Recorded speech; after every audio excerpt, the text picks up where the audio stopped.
All right, so before I started taking rap super serious, I always knew I wanted to do music.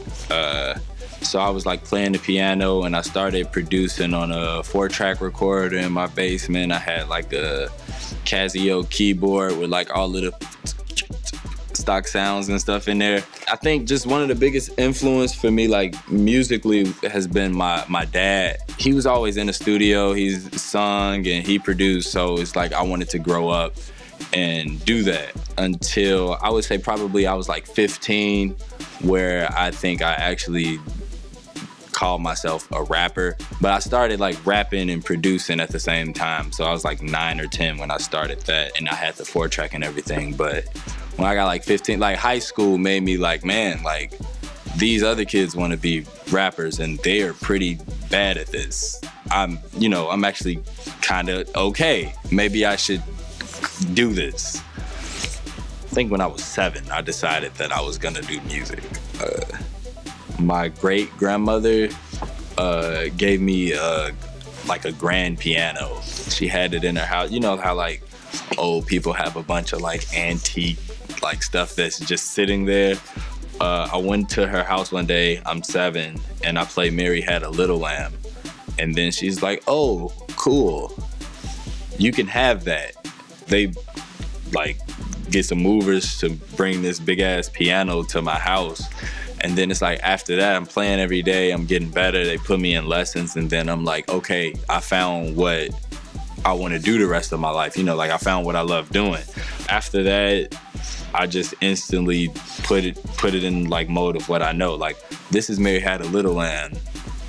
These are notes. All it needs is drums and it's a hip hop beat. I think it was like that Christmas, I'm probably like 8 or 9. My granddad bought me a 4-track recorder, so we was just recording like hella beats and stuff like that on cassette and trying to loop them ourselves, because I didn't have like a Pro Tools like automatic loop. I would just try to like play like the same loop for like 3 minutes straight. So all of our songs really ended up being like 30 seconds long, because, you know, mentally 3 minutes doesn't really feel like 3 minutes if I'm sitting right here doing this. So after like 30 seconds, I'm like, yeah, that's probably long enough. So that was like, it's like something, like I've always known that was what I wanted to do. So yeah, I would say like 7 or 8, I was like all in. In high school, I discovered like a lot about my family. It was like, I don't know, like maybe as I was getting older, they were like waiting to tell me stuff or something. But my granddad was in a funk band. So it's like, as I was like getting in high school and shit, it was like I was hearing these records and I had no idea who it was, but I liked them. I found out it was my granddad. And then, you know, like my dad's side of the family is like everybody over there did music. I was just discovering it late, but it's been happening, you know, since I think it goes back to his grandmother.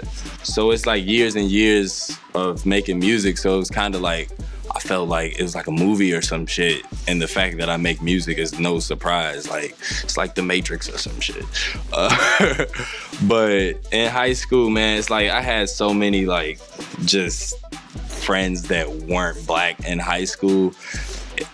And they played all types of shit. The only thing I think I never got into was the like screamo, like death metal. Like I couldn't do it just because I couldn't grasp it. It was just so unmelodic.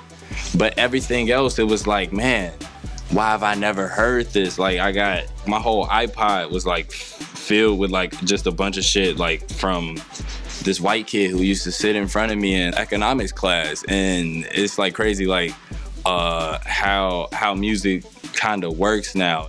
The sound was terrible, just constantly, like people in the crowd was like, ah, ah. I stopped the music and said, can everybody in the room head to the bar?